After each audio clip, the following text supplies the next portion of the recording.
Global happenings today. We communicate. We analyze global news.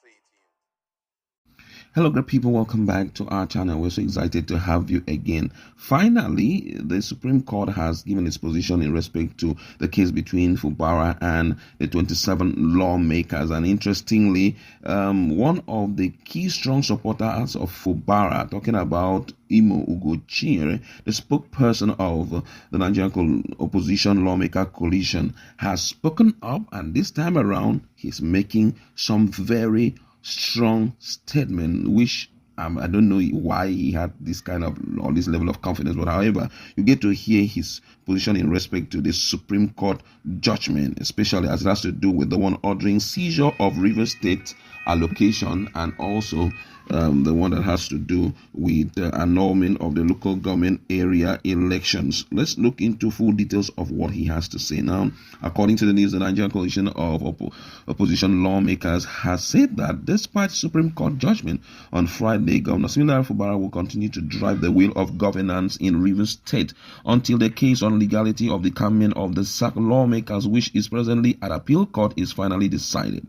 The opposition lawmakers went further to say that the voiding of the local government election will not affect the continuance of governance at the rural areas, saying that governance and welfare of the people are the primary responsibility of government, and that sacred responsibility is not going to stop. Honorable Ugochinyere, spokesperson of the coalition, said this in reaction to the Apex Court ruling, which among ordered that Honorable Martin Samowole faction of the Rivers State House of Assembly and other elected members of the House to forthwith resume sitting. The Supreme Court on Friday also reinstated the judgment which earlier barred the Central Bank of Nigeria, CBN, and the Accountant General of the Federation from releasing statutory monthly allocation to Rivers State. But the opposition lawmaker disagreed with Supreme Court judgment, saying ruling capable of inflicting injury on the people of Rivers State. As he said that the ruling is capable of inflicting injury on the people of Rivers State, Ugochinyere insisted that the Supreme Court did not deliver judgment on the legality of the decampment of the 27 pro-Wike lawmakers to the All Progressive Congress, as the case was pending an appeal court between the pro-Wike sacked lawmakers and the Action People Party APP. The lawmaker wondered why the Apex Court delivered such a judgment, which tantamount to depriving people of Rivers State their political and economic right to elect their leaders at the third tier of government and get what is accrued to them from the federation account, which they made significant contribution. The lawmaker described as unfortunate the decision of the Supreme Court on these two appeals, which does not augur well for democracy and federalism, saying the appeal court acted in good faith for the interests of Rivers people who an individual was trying to hold captive. According to him, he said it is indeed surprising that the Supreme Court faulted the Abuja division of the Court of Appeal for vacating initial order that stopped the release of funds on Rivers State from the consolidated revenue on the pretext that Governor Fubara did not represent the 2024 appropriation bill of the state before the Honorable Martin Amowole sacked faction of the Rivers State House of Assembly. Notwithstanding, Governor Fubara will continue to drive the wheels of governance in Rivers State until the case of legality of the coming is decided at the Supreme Court. For emphasis, the case challenging the illegality of the pro-Wike decampment is being heard at appeal court, and we are surprised Supreme Court would confer legitimacy on lawmakers whose decampment is still a subject of litigation.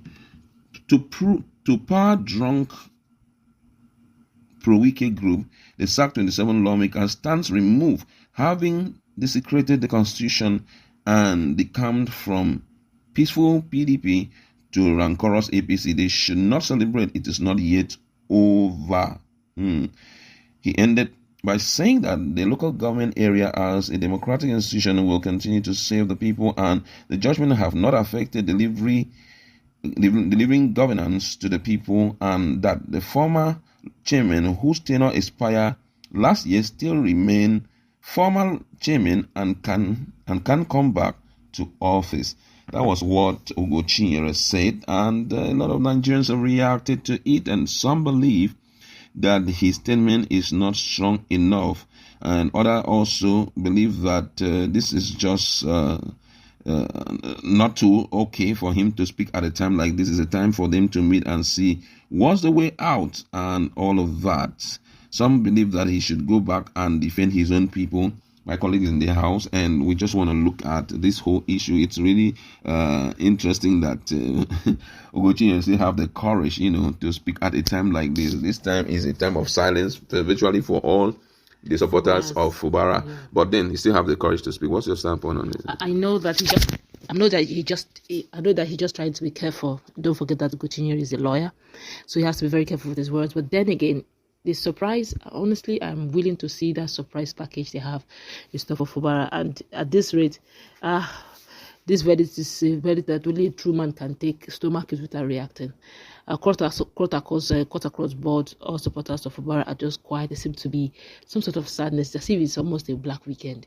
Everywhere in Rivers, everybody just silent. But if the Supreme Court are to feel the pulse of the people, they will discover that it's as if they have sealed the fate of Riverans. But then again, Kenga is one person that is good to have in a team to ginger you up, to spur you up. But he's saying nothing but the truth. There's still a case still pending until that matter is resolved. Okay, but let's hope also for the best. But meanwhile, I've always asked that same question. Between this time and the time that the case will be taken to Supreme Court, what will be the and what will Martin Emery then be doing? Won't they be affecting all of that? That's what. Of course, they'll probably may strip CBN. CBN may strip them of all forms of money for governance. Will his loyalists, the local government chamber, they say right now they should be fighting for their lives when it comes to the issue of their political life, because right now they have cancelled, they are sacked out of the local government. But it's funny though. It's still the Supreme Court that said they should do this whole thing in 90 days. And it's still the same Supreme Court that they say they don't follow due process. Really, in this case of interpretation of the law, Nigerians are watching. It's good to know that the Kinga still has the vibes, but truly, will the vibes take Fubara there? That's the big question. Well, Nigerians are still waiting to see what will come up, but I must say that as at now, it has brought so much quietness to the camp of Fubara, and everybody's just watching out. What's the next move? Will Fubara be impeached? Well, maybe that will be the first governor in Rivers State that has been impeached, because from all indication with what Supreme Court has come out as its verdict, there's a pointer to one direction, and that direction is jump into action. 27 lawmakers impeach the governor, let him leave that seat, possibly for whoever that will be the choicest person that they will find fit to sit in that position. We'll leave it there.